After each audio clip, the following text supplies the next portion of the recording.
بسم اللہ الرحمن الرحیم نحمدہ ونصلی علی رسولہ الکریم اما بعد اعوذ باللہ من الشیطان الرجیم بسم اللہ الرحمن الرحیم انما یخشی اللہ من عبادہ العلماء وقال اللہ تعالی ان الدین عند اللہ الاسلام صدق اللہ العظیم۔ ملے گی منزل مقصود ہم ایمان رکھتے ہیں، ہم اپنی رہنمائی کے لیے قرآن رکھتے ہیں، وفاداری وطن سے ہو یہی اسلام کہتا ہے، ہم اپنے دل کے ہر گوشے میں ہندوستان رکھتے ہیں۔ پڑا جب وقت گلستاں کو تو خوں ہم نے دیا، پڑا جب وقت گلستاں کو تو خوں ہم نے دیا، اب بہار آئی تو کہتے ہیں تیرا کام نہیں۔ حضرات معزز سامعین کرام، آزادی کسے پسند نہیں؟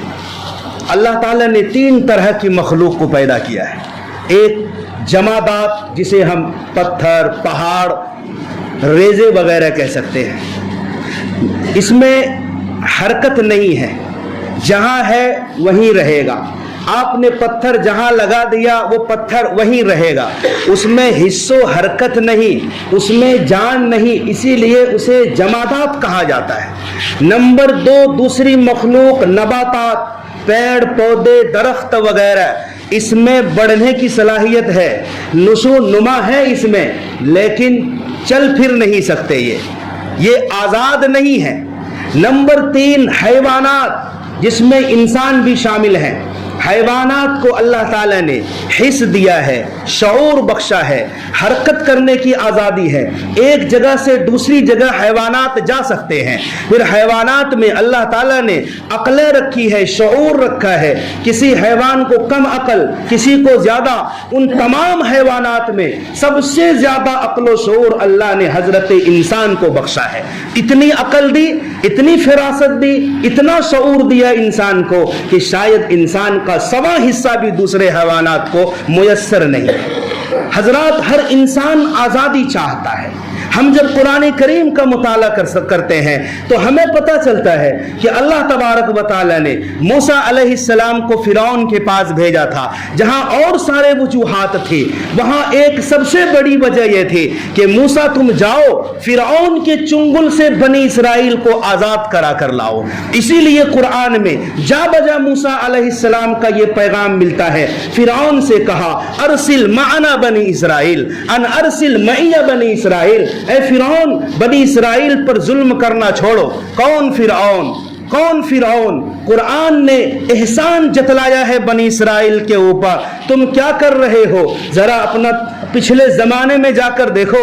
وَإِذْ نَجَّيْنَاكُمْ مِنْ آلِ فِرْعَوْنَ، اس وقت کو یاد کرو جب تمہیں ہم نے فرعون سے آزادی بخشی تھی، نجات بخشا تھا۔